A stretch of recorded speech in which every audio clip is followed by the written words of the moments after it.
नमस्कार दोस्तों, मैं हूं अनुराग मिश्रा और एक बार फिर से आपका बहुत बहुत स्वागत है हमारे YouTube चैनल पर।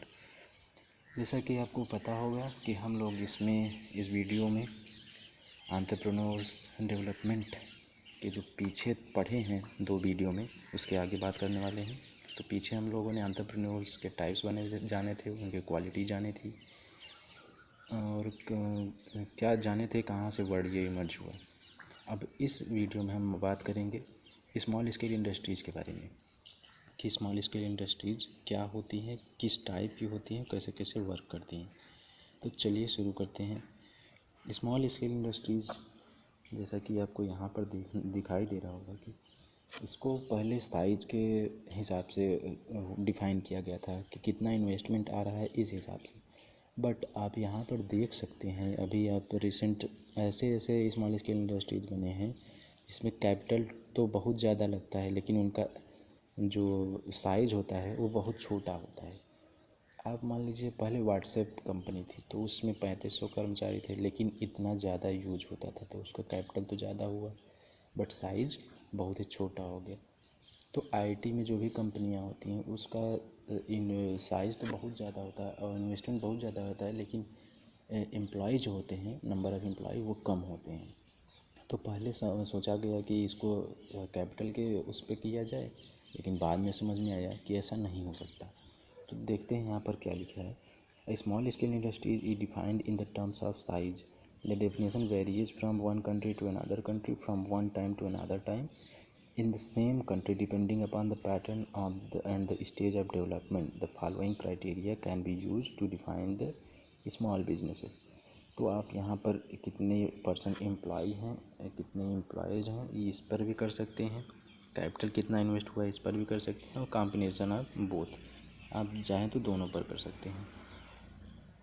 यहाँ पर टर्नओवर के हिसाब से आप समझ सकते हैं। गवर्नमेंट ने स्मॉल स्केल इंडस्ट्रीज़ को काफ़ी बढ़ावा दिया है और यहाँ पर central small scale industries organisation और स्मॉल स्केल इंडस्ट्रीज़ बोर्ड जो हैं कि इन पे नज़र रखती हैं। और फिर बाद में इन्होंने कहा कि the investment criteria has been revised from time to time and employment criteria was drop.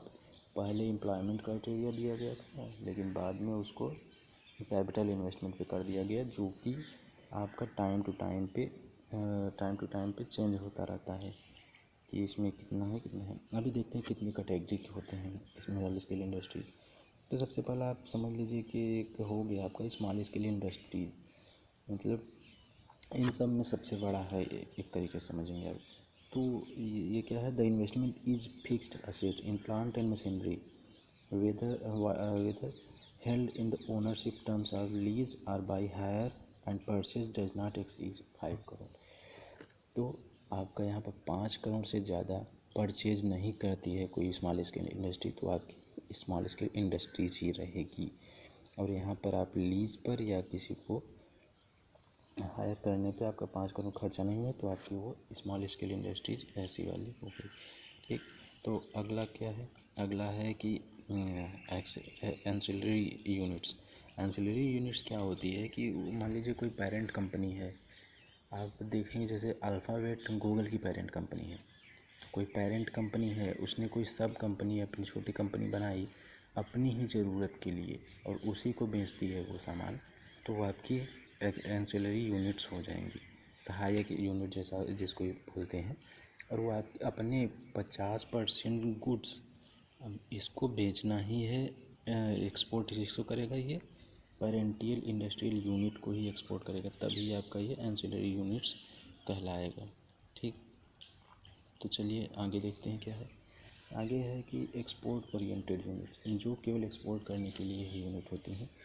The unit must export at least 50% of its output by the end of 3 years from the date of commencement of production. The limit investment in plant and machinery is up to 5 crore. यहाँ भी आपका investment का limit कितनी होती है, 5 करोड़ होती है और 50% आउटपुट ये 50% of its output by the end of 3 years from the date of commencement, मतलब 50% ये आपका एक्सपोर्ट कर देता है, कम से कम 30% 3 साल में जितना इसमें इन्वेस्टमेंट हुआ है। टीनी यूनिट्स चौथी है। चौथी टीनी यूनिट्स मतलब छोटी यूनिट। इसमें क्या होता है, आपका कैपिटल इन्वेस्टमेंट आपका 25 लाख पर आकर रुक जाता है। प्लांट एंड मशीनरी के लिए आपको 25 लाख इन्वेस्ट करेंगे तो आपकी टीनी यूनिट्स हो जाएंगी। और यहाँ पर रिस्ट्रिक्टिव कंडीशंस, लेकिन आपका यहाँ पर there is no restrictive condition of the location of the unit in small town. ये आपका स्मॉल टाउन्स में भी हो सकते हैं, ऐसा नहीं है कि वो बाकी सब जो पिछले थे वो आपके इंडस्ट्रियल एरियाज़ में ही रहेंगे। ठीक, these enterprises would be entitled in the performance of land allocation, power conduction, access to facilities or skill technical upgradation. These would have also access the institutional finance, priority in government purchases and relaxation in labor laws. इसको capitalise के लिए, इसको आपका tiny units को stabilise करने के लिए इसमें कुछ लेबर लॉज वगैरह में गवर्नमेंट में छूट दे देती है। अभी देखते हैं माइक्रो बिजनेस इंटरप्राइजेज के लिए आपका ये हो सकता है टीनी सेक्टर के लिए, जिसका इन्वेस्टमेंट 1 लाख से ज़्यादा ना हो। अब यहाँ तक आपने टाउन तक देख लिया, टीनी यूनिट टाउन तक पहुँच गई, लेकिन अब उसके बाद आता है आपका विलेज एंड कॉटेज इंडस्ट्रीज। खेती वगैरह तो गांव साइड में ही होती है, तो इसको इसीलिए विलेज एंड कॉटेज इंडस्ट्रीज बोला गया है। इसमें आपका कैपिटल इन्वेस्टमेंट 50,000 से ज़्यादा नहीं होता है। ठीक, लेकिन कैपिटल इन्वेस्टमेंट आपका बढ़ भी सकता है अगर ये आपके 4 कंडीशंस को फॉलो कर लेता है। 4 कंडीशंस क्या हैं? कैपिटल इन्वेस्टमेंट आपका स्मॉल है, बहुत ज़्यादा ना हो। इक्विपमेंट यूज सिंपल, आप कॉटेज इंडस्ट्रीज में कितने कठिन इक्विपमेंट यूज़ करेंगे, सरल ही रहेंगे सर, मशीनरी इतनी हार्ड नहीं रहेगी। And simple products in own premises, मतलब सिंपल प्रोडक्ट्स ही यहाँ पर बनते हैं। Organised with products private resources के साथ में ऑर्गेनाइजेशन के रूप में ये बना है। अब स्मॉल स्केल प्रोडक्ट आपका गुड्स एंड सर्विसेज दोनों आती हैं स्मॉल स्केल इंडस्ट्रीज़ में। अभी तक आपने देखा कि जो गुड्स बनाती थी वो आपकी स्मॉल स्केल इंडस्ट्रीज में, अभी आपका ये क्या है, small scale services and business enterprises. These unit provide services and investment ceiling is 10 lakh. These includes marketing consultants, advertising agencies, photocopying, desktop publishing, industrial testing laboratories, laundry and dry cleaners, dry cleanings, X-ray clinics, tailoring, beauty parlours, ये आपके सब इन सब में आ जाते हैं। Beauty parlour वगैरह हुए तो आपके small scale industries and business enterprises आ जाएंगे। अगला क्या है, 7वां आपका small scale industries owned and manage by women entrepreneur. ये एक स्पेशल हो गया, जो ओन किया जाता है किसके कारण, वुमेंस के द्वारा, केवल वुमेंस के द्वारा ओन किया जाता है, जिसमें आपका ये 51% कम से कम इसके कैपिटल को वुमेंस ओन करती हैं। तो आपका ये क्या हो गया, small scale industries owned and manage by women entrepreneur.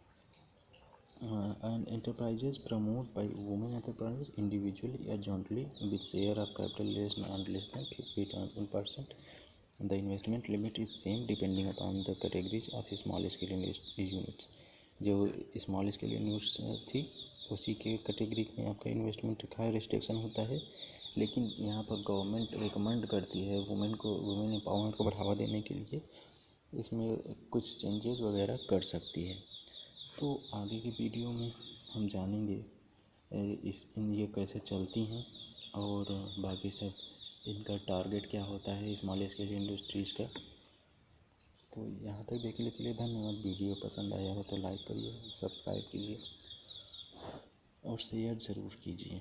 धन्यवाद।